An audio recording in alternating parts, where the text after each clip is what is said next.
Welcome to Golden Audiobooks. Be sure to subscribe and let us know in the comments where you're watching from and what book you'd like to hear next. Your feedback means a lot for us. Sir Arthur Conan Doyle, The Memoirs of Sherlock Holmes, narrated by Andrew Hint.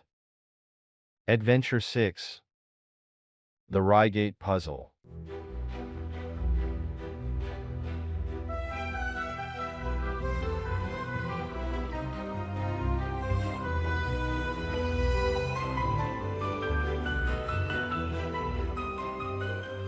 It was some time before the health of my friend Mr. Sherlock Holmes recovered from the strain caused by his immense exertions in the spring of '87. The whole question of the Netherlands Sumatra Company and of the colossal schemes of Baron Mopert. We are too recent in the minds of the public and are too intimately concerned with politics and finance to be fitting subjects for this series of sketches. They led, however, in an indirect fashion to a singular and complex problem which gave my friend an opportunity of demonstrating the value of a fresh weapon among the many with which he waged his lifelong battle against crime. On referring to my notes, I see that it was upon the 14th of April that I received a telegram from Lyons which informed me that Holmes was lying ill in the Hotel Dulong. Within 24 hours, I was in his sick room, and was relieved to find that there was nothing formidable in his symptoms. Even his iron constitution, however, had broken down under the strain of an investigation which had extended over 2 months, during which period he had never worked less than 15 hours a day, and had more than once, as he assured me, kept to his task for 5 days at a stretch. Even the triumphant issue of his labors could not save him from reaction after so terrible an exertion, and at a time when Europe was ringing with his name, and when his room was literally ankle deep with congratulatory telegrams, I found him a prey to the blackest depression. Even the knowledge that he had succeeded where the police of 3 countries had failed, and that he had outmaneuvered at every point the most accomplished swindler in Europe, was insufficient to rouse him from his nervous prostration. 3 days later, we were back in Baker Street together. But it was evident that my friend would be much the better for a change, and the thought of a week of springtime in the country was full of attractions to me also. My old friend Colonel Hayter, who had come under my professional care in Afghanistan, had now taken a house near Reigate in Surrey, and had frequently asked me to come down to him upon a visit. On the last occasion he had remarked that if my friend would only come with me, he would be glad to extend his hospitality to him also. A little diplomacy was needed, but when Holmes understood that the establishment was a bachelor one, and that he would be allowed the fullest freedom, he fell in with my plans, and a week after our return from Lyons, we were under the Colonel's roof. Hayter was a fine old soldier who had seen much of the world, and he soon found, as I had expected, that Holmes and he had much in common. On the evening of our arrival, we were sitting in the Colonel's gun-room after dinner. Holmes stretched upon the sofa, while Hayter and I looked over his little armory of Eastern weapons. "By the way," said he suddenly, "I think I'll take one of these pistols upstairs with me in case we have an alarm." "An alarm?" said I. "Yes, we've had a scare in this part lately. Old Acton, who is one of our county magnates, had his house broken into last Monday. No great damage done, but the fellows are still at large." "No clue?" asked Holmes, cocking his eye at the Colonel. "None as yet. But the affair is a pretty one of our little country crimes, which must seem too small for your attention, Mr. Holmes, after this great international affair." Holmes waved away the compliment, though his smile showed that it had pleased him. "Was there any feature of interest?" "I fancy not. The thieves ransacked the library and got very little for their pains. The whole place was turned upside down, drawers burst open, and presses ransacked, with the result that an odd volume of Pope's Homer, 2 plated candlesticks, an ivory letter weight, a small oak barometer, and a ball of twine are all that have vanished." "What an extraordinary assortment!" I exclaimed. "Oh, the fellows evidently grabbed hold of everything they could get." Holmes grunted from the sofa. "The county police ought to make something of that," said he. "Why, it is surely obvious that—" But I held up a warning finger. You are here for arrest, my dear fellow. For heaven's sake, don't get started on a new problem when your nerves are all in shreds." Holmes shrugged his shoulders with a glance of comic resignation towards the colonel, and the talk drifted away into less dangerous channels. It was destined, however, that all my professional caution should be wasted, for next morning the problem obtruded itself upon us in such a way that it was impossible to ignore it, and our country visit took a turn which neither of us could have anticipated. We were at breakfast when the colonel's butler rushed in with all his propriety shaken out of him. "Have you heard the news, sir?" he gasped.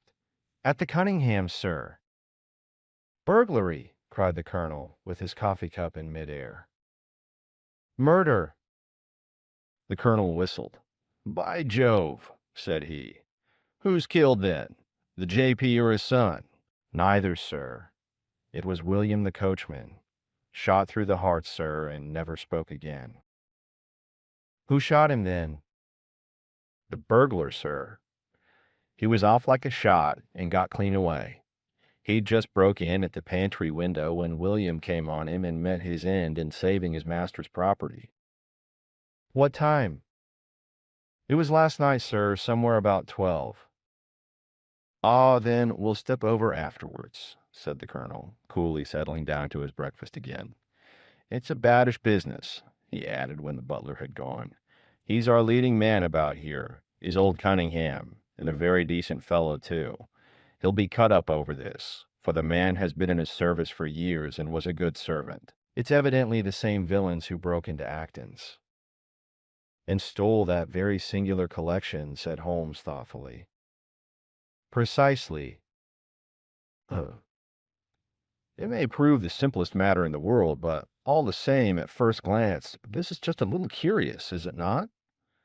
A gang of burglars acting in the country might be expected to vary the scene of their operations, and not to crack 2 cribs in the same district within a few days. When you spoke last night of taking precautions, I remember that it passed through my mind that this was probably the last parish in England to which the thief or thieves will be likely to turn their attention, which shows that I have still much to learn." "I fancy it's some local practitioner," said the colonel. "In that case, of course, Acton's and Cunningham's are just the places you would go for, since they are far the largest about here."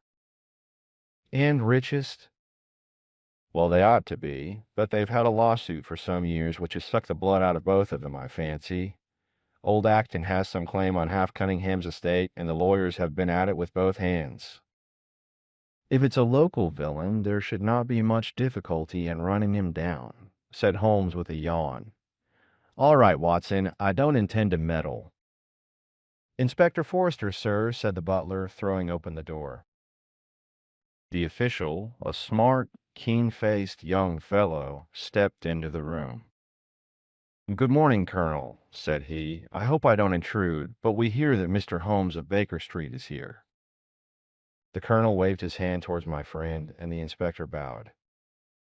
"We thought that perhaps you would care to step across, Mr. Holmes."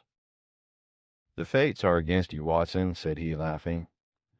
"We were chatting about the matter when you came in, Inspector. Perhaps you can let us have a few details." As he leaned back in his chair in the familiar attitude, I knew that the case was hopeless. We had no clue in the Acton affair, but here we have plenty to go on, and there's no doubt it is the same party in each case. The man was seen. "Ah, yes, sir, but he was off like a deer after the shot that killed poor William Kerwin was fired. Mr. Cunningham saw him from the bedroom window, and Mr. Alec Cunningham saw him from the back passage. It was 11:45 when the alarm broke out. Mr. Cunningham had just got into bed, and Mr. Alec was smoking a pipe in his dressing gown. They both heard William the coachman calling for help, and Mr. Alec ran down to see what was the matter. The back door was open, and as he came to the foot of the stairs, he saw 2 men wrestling together outside. One of them fired a shot, the other dropped, and the murderer rushed across the garden and over the hedge. Mr. Cunningham, looking out of his bedroom, saw the fellow as he gained the road, but lost sight of him at once. Mr. Alec stopped to see if he could help the dying man, and so the villain got clean away. Beyond the fact that he was a middle-sized man and dressed in some dark stuff, We have no personal clue, but we are making energetic inquiries, and if he is a stranger, we shall soon find him out. What was this William doing there? Did he say anything before he died? Not a word. He lives at the lodge with his mother, and as he was a very faithful fellow, we imagine that he walked up to the house with the intention of seeing that all was right there. Of course, this acting business has put everyone on their guard. The robber must have just burst open the door. The lock has been forced when William came upon him. Did William say anything to his mother before going out? She's very old and deaf, and we can get no information from her. The shock has made her half-witted, but I understand that she was never very bright. There is one very important circumstance, however. Look at this. He took a small piece of torn paper from a notebook and spread it out upon his knee. This was found between the finger and thumb of the dead man. It appears to be a fragment torn from a larger sheet. You will observe that the hour mentioned upon it is the very time at which the poor fellow met his fate. You see that his murderer might have torn the rest of the sheet from him, or he might have taken this fragment from the murderer. It reads almost as though it were an appointment. Holmes took up the scrap of paper, a facsimile of which is here reproduced. At 11:45. Learn what? Maybe. Presuming that it is an appointment, continued the inspector, it is of course a conceivable theory that this William Kerwin, though he had the reputation of being an honest man, may have been in league with the thief. He may have met him there, may even have helped him to break in the door, and then they may have fallen out between themselves. This writing is of extraordinary interest, said Holmes, who had been examining it with intense concentration. These are much deeper waters than I had, though. He sank his head upon his hands, while the inspector smiled at the effect which his case had had upon the famous London specialist. Your last remark, said Holmes presently, as to the possibility of there being an understanding between the burglar and the servant, and this being a note of appointment from one to the other, is an ingenious and not entirely impossible supposition. But this writing opens up. He sank his head into his hands again and remained for some minutes in the deepest thought. When he raised his face again, I was surprised to see that his cheek was tinged with color, and his eyes as bright as before his illness. He sprang to his feet with all his old energy. I'll tell you what, said he, I should like to have a quiet little glance into the details of this case. There is something in it which fascinates me extremely. If you will permit me, Colonel, I will leave my friend Watson and you, and I will step round with the inspector to test the truth of one or two little fancies of mine. I will be with you again in half an hour. An hour and a half had elapsed before the inspector returned alone. Mr. Holmes is walking up and down in the field outside, said he. He wants us all four to go up to the house together. To Mr. Cunningham's? Yes, sir. What for? The inspector shrugged his shoulders. I don't quite know, sir. Between ourselves, I think Mr. Holmes had not quite got over his illness yet. He's been behaving very queerly, and he is very much excited. I don't think you need alarm yourself, said I. I've usually found that there was method in his madness. Some folks might say there was madness in his method, muttered the inspector. But he's all on fire to start, Colonel, so we had best go out if you're ready. We found Holmes pacing up and down in the field, his chin sunk upon his breast, and his hands thrust into his trousers pockets. The matter grows in interest, said he. Watson, your country trip has been a distinct success. I have had a charming morning. You have been up to the scene of the crime, I understand, said the colonel. Yes, the inspector and I have made quite a little reconnaissance together. Any success? Well, we have seen some very interesting things. I'll tell you what we did as we walk. First of all, we saw the body of this unfortunate man. He certainly died from a revolved wound, as reported. Had you doubted it, then? Oh, it is as well to test everything. Our inspection was not wasted. We then had an interview with Mr. Cunningham and his son, who were able to point out the exact spot where the murderer had broken through the garden hedge in his flight. That was of great interest. Naturally, then we had a look at this poor fellow's mother. We could get no information from her, however, as she is very old and feeble. And what is the result of your investigations? The conviction that the crime is a very peculiar one. Perhaps our visit now may do something to make it less obscure.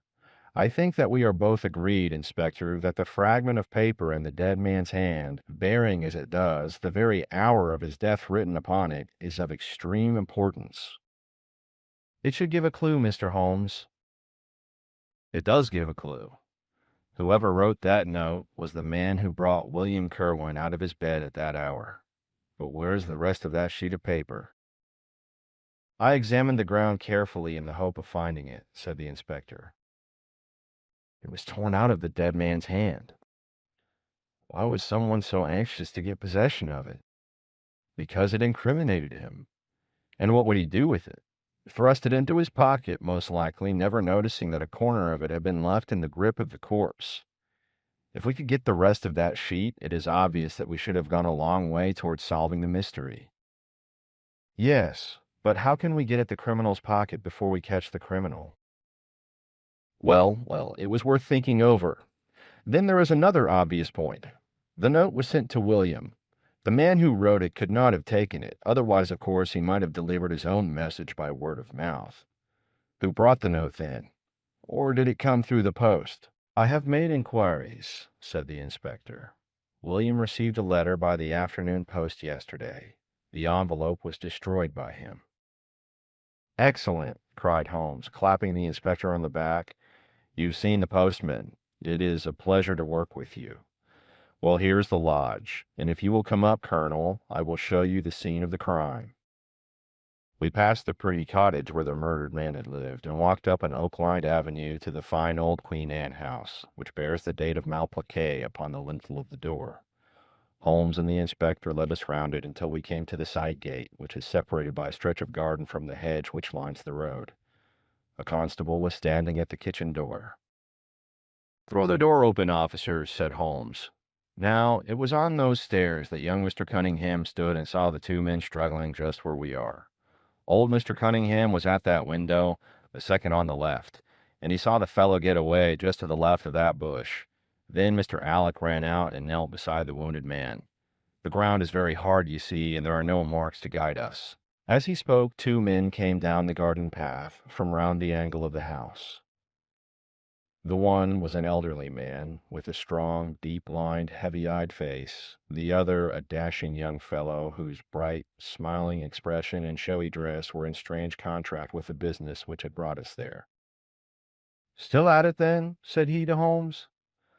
"I thought you Londoners were never at fault. You don't seem to be so very quick after all." "Ah, you must give us a little time," said Holmes good-humoredly.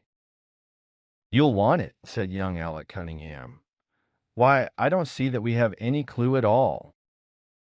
"There's only one," answered the inspector. "We thought that if we could only find—" "Good heavens, Mr. Holmes, what is the matter?" My poor friend's face had suddenly assumed the most dreadful expression. His eyes rolled upwards, his features writhed in agony, and with a suppressed groan he dropped on his face upon the ground. Horrified at the suddenness and severity of the attack, we carried him into the kitchen, where he lay back in a large chair and breathed heavily for some minutes. Finally, with a shamefaced apology for his weakness, he rose once more. "Watson would tell you that I have only just recovered from a severe illness," he explained. "I am liable to these sudden nervous attacks." "Shall I send you home in my trap?" asked old Cunningham. "Well, since I am here, there is one point on which I should like to feel sure. We can very easily verify it." "What was it?" "Well, it seems to me that it is just possible that the arrival of this poor fellow William was not before but after the entrance of the burglary into the house. You appear to take it for granted that, although the door was forced, the robber never got in." I fancy that is quite obvious, said Mr. Cunningham gravely. Why, my son Alec had not yet gone to bed, and he would certainly have heard anyone moving about. Where was he sitting?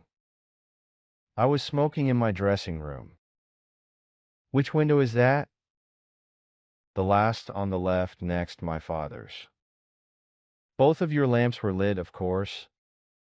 Undoubtedly. There are some very singular points here, said Holmes, smiling. Is it not extraordinary that a burglary and a burglar who had had some previous experience should deliberately break into a house at a time when he could see from the lights that two of the family were still afoot? He must have been a cool hand. Well, of course, if the case were not an odd one, we should not have been driven to ask you for an explanation, said young Mr. Alec. But as to your ideas that the man had robbed the house before William tackled him, I think it a most absurd notion.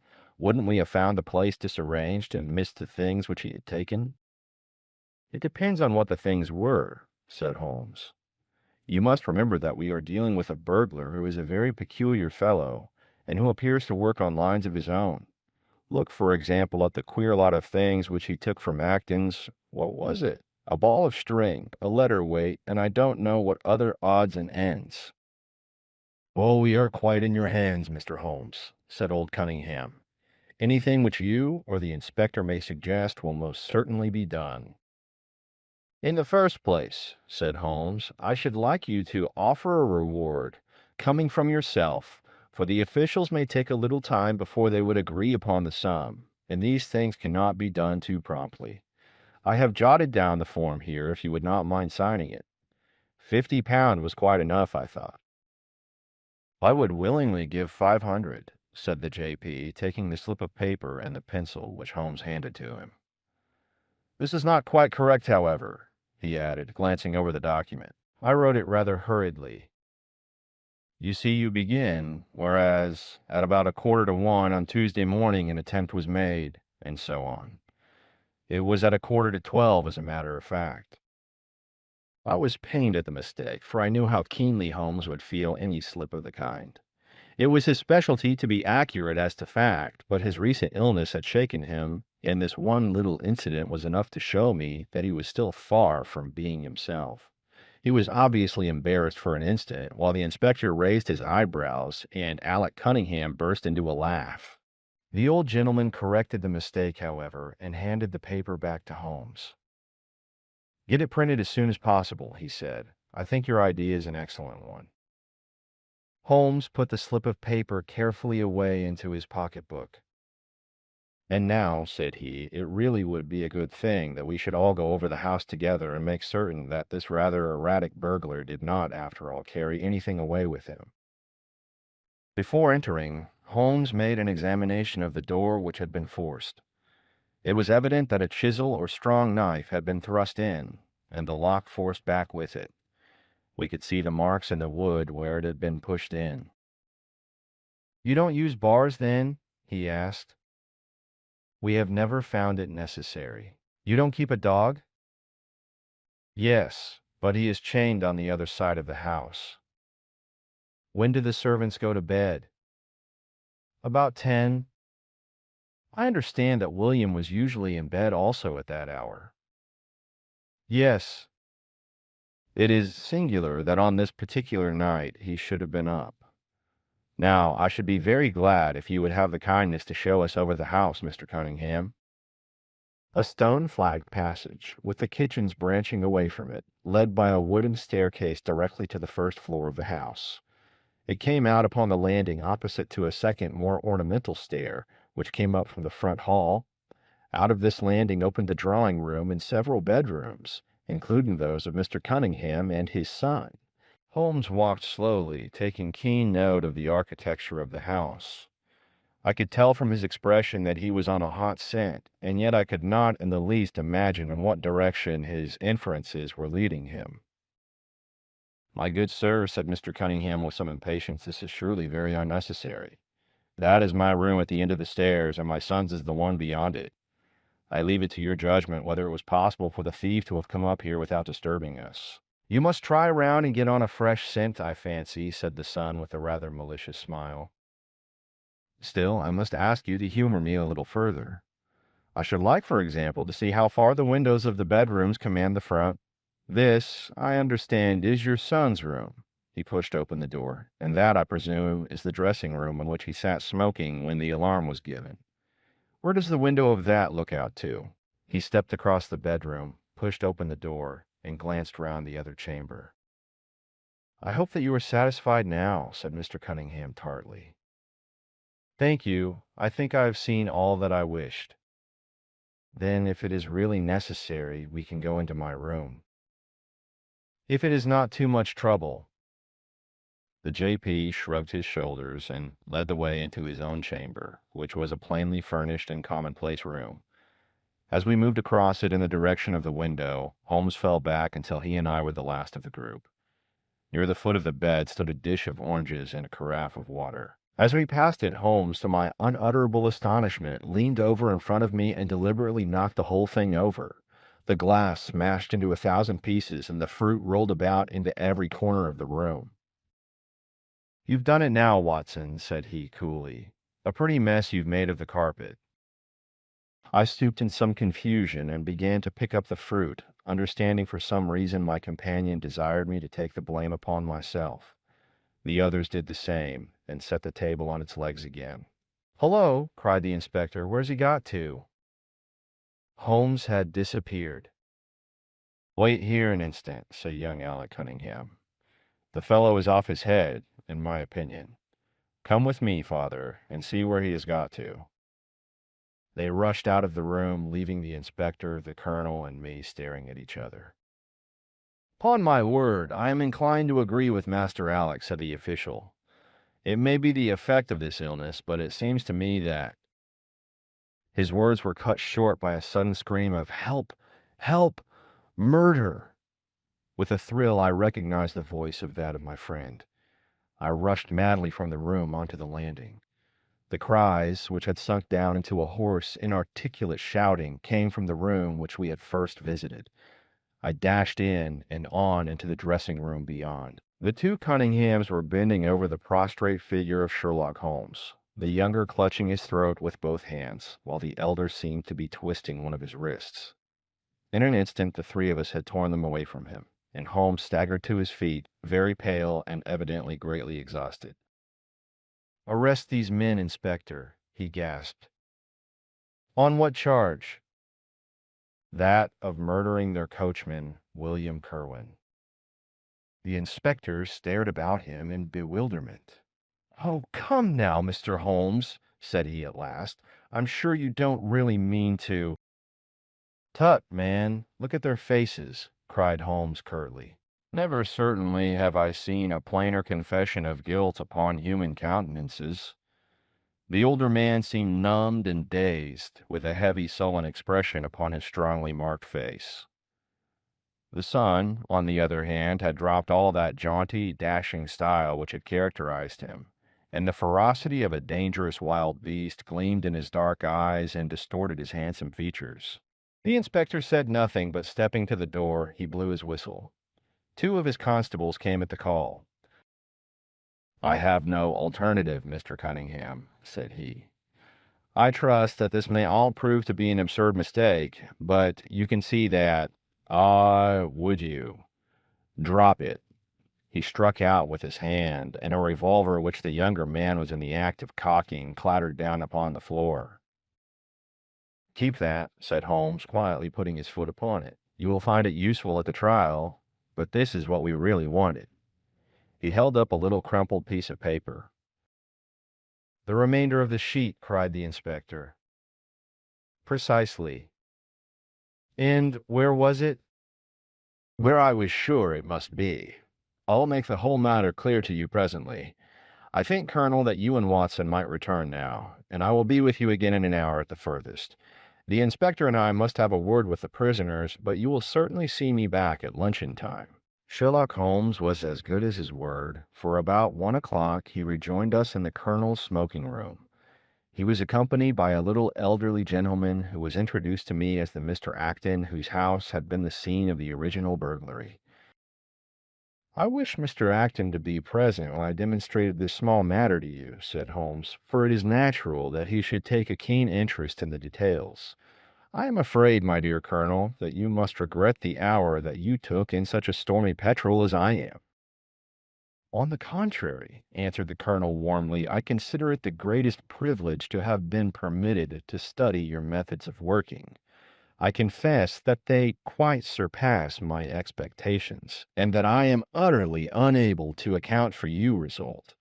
I have not yet seen the vestige of a clue. I am afraid that my explanation may disillusion you, but it has always been my habit to hide none of my methods, either from my friend Watson or from anyone who might take an intelligent interest in them.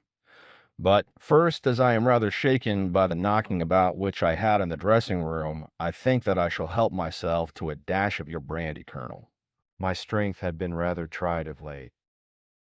I trust that you had no more of those nervous attacks. Sherlock Holmes laughed heartily. We will come to that in its turn, said he. I will lay an account of the case before you in its due order, showing you the various points which guided me in my decision. Pray interrupt me if there is any inference which is not perfectly clear to you. It is of the highest importance in the art of detection to be able to recognize out of a number of facts which are incidental and which vital. Otherwise, your energy and attention must be dissipated instead of being concentrated. Now, in this case, there was not the slightest doubt in my mind from the first that the key of the whole matter must be looked for in the scrap of paper in the dead man's hand. Before going into this, I would draw your attention to the fact that if Alec Cunningham's narrative was correct, and if the assailant, after shooting William Kerwin, had instantly fled, then it obviously could not be he who tore the paper from the dead man's hand. But if it was not he, it must have been Alec Cunningham himself, for by the time that the old man had descended, several servants were upon the scene. The point is a simple one, but the inspector had overlooked it because he had started with the supposition that these county magnates had had nothing to do with the matter. Now I make a point of never having any prejudices and of following docilely wherever fact may lead me. And so, in the very first stage of the investigation, I found myself looking a little askance at the part which had been played by Mr. Alec Cunningham. And now I made a very careful examination of the corner of paper which the inspector had submitted to us. It was at once clear to me that it formed part of a very remarkable document. Here it is. Do you not now observe something very suggestive about it? It has a very irregular look, said the colonel. My dear sir, cried Holmes, there cannot be the least doubt in the world that it has been written by two persons doing alternate words. When I draw your attention to the strong T's of at and to, and ask you to compare them with the weak ones of quarter and 12, you will instantly recognize the fact. A very brief analysis of these four words would enable you to say with the utmost confidence that the learn and the maybe are written in the stronger hand and the what in the weaker. By Jove, it's as clear as day, cried the colonel. Why on earth should two men write a letter in such a fashion? Obviously, the business was a bad one, and one of the men who distrusted the other was determined that, whatever was done, each should have an equal hand in it. Now, of the two men, it is clear that the one who wrote the at and to was the ringleader. How do you get at that? We might deduce it from the mere character of the one hand as compared with the other, but we have more assured reasons than that for supposing it. If you examine the scrap with attention, you will come to the conclusion that the man with the stronger hand wrote all his words first, leaving blanks for the other to fill up. These blanks were not always sufficient, and you can see that the second man had a squeeze to fit his quarter in between the at and the to, showing that the latter were already written. The man who wrote all his words first, and undoubtedly the man who planned the affair. Excellent, cried Mr. Acton. But very superficial, said Holmes. We come now, however, to a point which is of importance. You may not be aware that the deduction of a man's age from his writing is one which is brought to considerable accuracy by experts. In normal cases, one can place a man in his true decade with tolerable confidence. I say normal cases because ill health and physical weakness reproduce the signs of old age even when the invalid is a youth. In this case, looking at the bold, strong hand of the one and the rather broken backed appearance of the other, which still retains its legibility, although the T's have begun to lose their crossing, we can say that the one was a young man and the other was advanced in years without being positively decrepit. Excellent, cried Mr. Acton again. There is a further point, however, which is subtler and of greater interest. There is something in common between these hands. They belong to men who are blood relatives. It may be most obvious to you in the Greek E's, but to me there are many small points which indicate the same thing. I have no doubt at all that a family mannerism can be traced in these two specimens of writing. I am only, of course, giving you the leading results now of my examination of the paper. There were 23 other deductions which would be of more interest to experts than to you. They all tend to deepen the impression upon my mind that the Cunninghams, father and son, had written this letter. Having got so far, my next step was, of course, to examine into the details of the crime, and to see how far they would help us. I went up to the house with the inspector, and saw all that was to be seen. The wound upon the dead man was, as I was able to determine with absolute confidence, fired from a revolver at the distance of something over 4 yards. There was no powder blackening on the clothes. Evidently, therefore, Alec Cunningham had lied when he said that the two men were struggling when the shot was fired. Again, both father and son agreed as to the place where the man escaped into the road. At that point, however, as it happens, there is a broadish ditch, moist at the bottom. As there were no indications of boot marks about this ditch, I was absolutely sure not only that the Cunninghams had again lied, but that there had never been any unknown man upon the scene at all. And now I have to consider the motive of this singular crime. To get at this, I endeavored first of all to solve the reason of the original burglary at Mr. Acton's. I understood, from something which the Colonel told us, that a lawsuit had been going on between you, Mr. Acton, and the Cunninghams. Of course, it instantly occurred to me that they had broken into your library with the intention of getting at some document which might be of importance in the case. Precisely so, said Mr. Acton. There can be no possible doubt as to their intentions. I have the clearest claim upon half of their present estate, and if they could have found a single paper, which fortunately was in the strong box of my solicitors, they would undoubtedly have crippled our case. There you are, said Holmes, smiling. It was a dangerous, reckless attempt in which I seemed to trace the influence of young Alec. Having found nothing, they tried to divert suspicion by making it appear to be an ordinary burglary, to which end they carried off whatever they could lay their hands upon. That is all clear enough, but there was much that was still obscure. What I wanted above all was to get the missing part of that note. I was certain that Alec had torn it out of the dead man's hand, and almost certain that he must have thrust it into the pocket of his dressing gown. Where else could he have put it? The only question was whether it was still there. It was worth an effort to find out, and for that object we all went up to the house. The Cunninghams joined us, as you doubtless remember, outside the kitchen door. It was, of course, of the very first importance that they should not be reminded of the existence of this paper, otherwise they would naturally destroy it without delay. The inspector was about to tell them the importance which we attached to it, when, by the luckiest chance in the world, I tumbled down in a sort of fit, and so changed the conversation.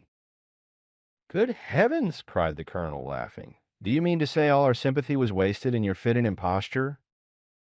Speaking professionally, it was admirably done, cried I, looking in amazement at this man who was forever confounding me with some new phase of his astuteness. It is an art which is often useful, said he. When I recovered, I managed by a device which had perhaps some little merit of ingenuity to get old Cunningham to write the word 12 so that I might compare it with the 12 upon the paper. Oh, what an ass I have been! I exclaimed. I could see that you were commiserating me over my weakness, said Holmes, laughing. I was sorry to cause you the sympathetic pain which I know that you felt.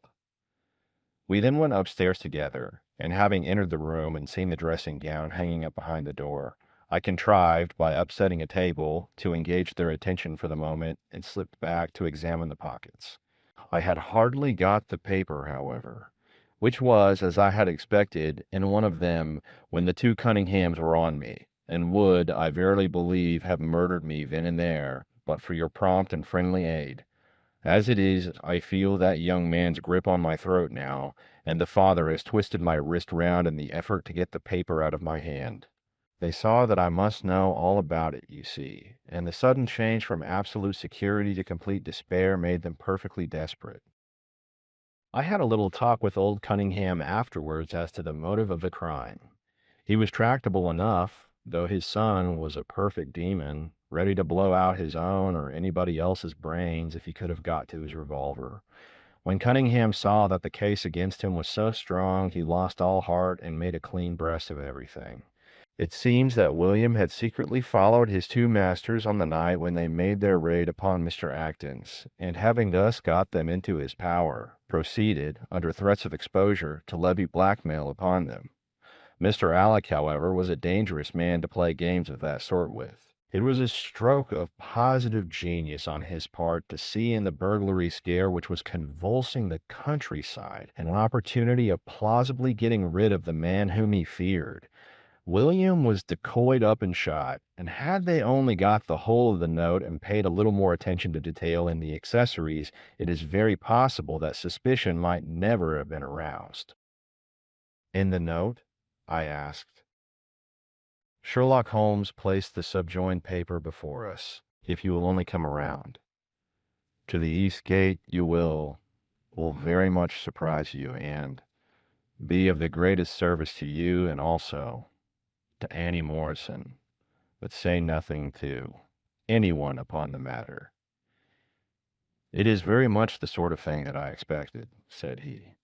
Of course, we do not yet know what the relations may have been between Alec Cunningham, William Kerwin, and Annie Morrison. The result shows that the trap was skillfully baited. I am sure that you cannot fail to be delighted with the traces of heredity shown in the P's and in the tails of the G's. The absence of the eye dots in the old man's writing is also most characteristic. Watson, I think our quiet rest in the country has been a distinct success, and I shall certainly return much invigorated to Baker Street tomorrow.